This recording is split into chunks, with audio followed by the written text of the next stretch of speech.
it that salespeople don't want to waste their time on a sales lead, and what kind of problems does this create for you?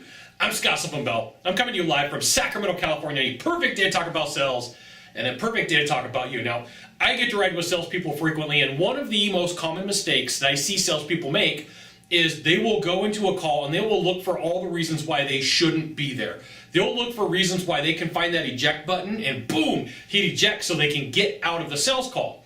Now, there's a couple things that are going to happen here that cause some problems. So first is going to be mirror neurons, all right? We're going to have to get a little bit of scientific stuff going on here to explain something that's going on, which essentially is a rapport building process where you're going to adopt the feelings and the beliefs of the person who you're with. So let's just say for whatever reason you don't like your buyer, they're going to feel that. If you're looking for reasons to bounce out of a sale, they're going to feel that too. So you have to understand that, some of what you're doing has to come down to the likability of you with the people that you're trying to sell to.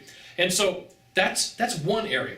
The second thing is salespeople will go into a call like this and they're going to try to logic their way through the call, which means that there's no emotion involved. It's just the facts. Just the facts. Like if I can just get through these facts, gosh darn it, I don't have to be in the sales call. So remember, we got mirror neurons. The person's like, do you like me? Can we build rapport?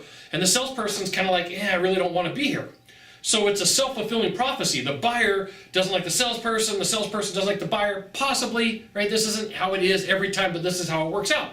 So I've ridden with enough people and enough sales processes to know some numbers.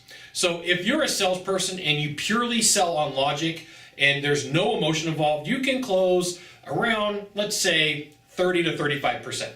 And let's say that for whatever reason you're able to put in some questions and stories and you can get to that 40 and 45% range. But the real magic happens to hit that 45 to 55 to 60% closing rate is through empathy and emotions. And what will happen is salespeople will avoid everything possible to put empathy and emotions in the sales process because in their mind, if they did that, now they have the possibility of wasting time with the buyer.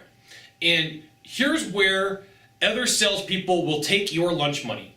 The salesperson who is on point, the salesperson who's a closer, the salesperson who's a performer knows in their head that every call that they run, they have to somehow tie emotions to the sales process. They somehow have to have empathy for the buyer. So there's these two things, emotions and empathy, right? And if you really want to be good at what you do, you have to stop looking for reasons to bounce out of the call. You have to stop looking for reasons why you shouldn't give a sales presentation. And I get it, right? I've been in sales since 2002, and my first year in sales, I was horrible. I was not good. I was like the 8th worst salesperson on the planet. I admit it. Sylvan Bell here saying I was bad at sales at the very beginning of my career. I wasn't very good.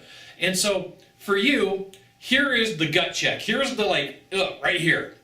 The next time that you run a sales call, my challenge for you is to pay attention to how many questions you ask based around emotions or based around the empathy for that person who's going through what they go through. And if you've been in the industry for a long time, you start to see it all, you've been around it all, it's not really that big of a deal anymore, it's not fresh, it's not new. So here's what you're going to do, is you are going to role play your sales presentation. I'm giving you an assignment. You're going to role play your sales presentation the way that you're doing it right now without taking any of my advice, and you're going to look for how many times you've asked a question, you're going to look for how many times feelings and emotions are involved in the sales process. Like the sales strategies and the techniques that you use, they do matter. But if you're not using them properly, they don't matter at all. And that's a tough sales lesson for you to learn because it's a pure form of sales sabotage, okay?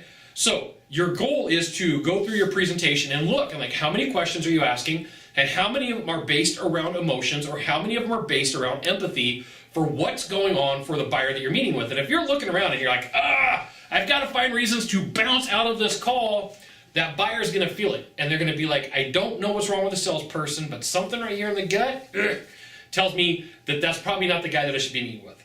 So emotions in sales, empathy in sales, two secret hidden weapons that most salespeople don't deal with. And I'll tell you this, when you start to struggle and when you start having issues closing deals, one of the first things that goes away, one of the first things that salespeople jettison is the emotions and the empathy because it's tough for them to be in that call. Okay, so you got one thing to do from here, just one thing. Find the subscribe button and bam, click on it, and every time I send out a video, you'll get an update. We'll see you soon. Thanks for watching. Aloha.